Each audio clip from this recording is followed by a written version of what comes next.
kerifte Yesus na barbaacha dhufte waaqarra jaalallee fi ilaalchi kee adda kan namarraa ulfina kerifte Yesus na barbaacha dhufte waaqarra jaalallee fi ilaalchi kee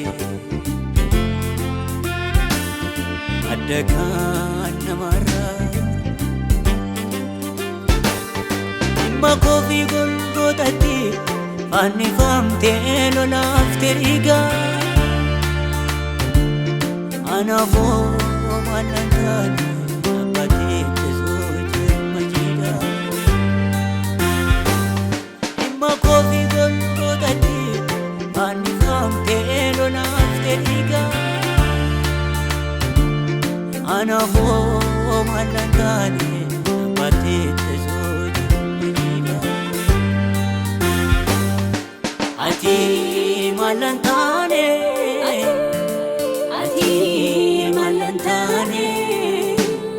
Injiru Yesus wana tana kingore ati malantane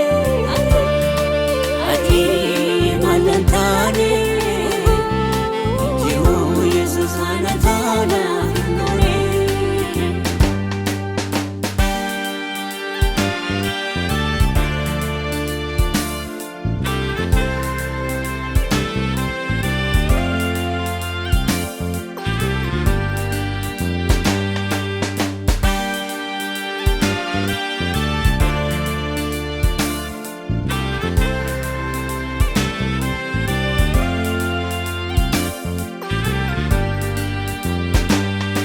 Tinko Yesus biratti guddaadha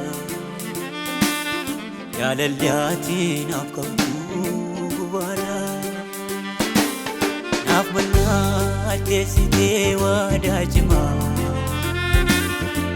bukkeen kan gobittee keerikimaa Tinko Yesus biratti guddaadha jaalalaatiin naaf qabdu naaf mallatteessitee waadaa cimaa bukkeen kan gobittee keerikimaa ati maallan taane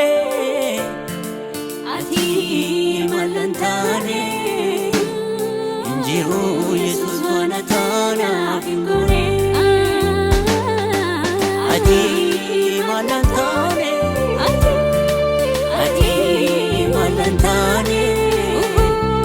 Injiru Yesus wana tana kingore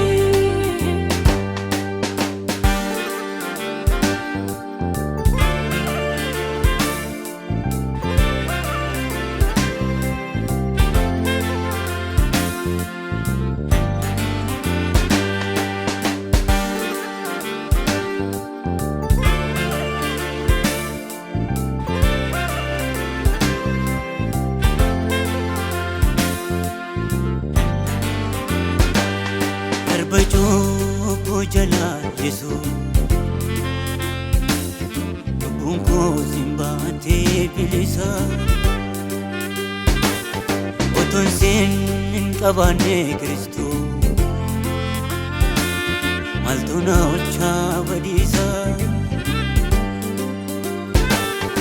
olatti nargamne gatini gakida Jiraju koti sababni ati naaf jiraachu keera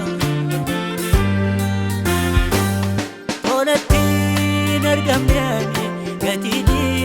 gakida Jiraju koti sababni ati naaf jiraachu keera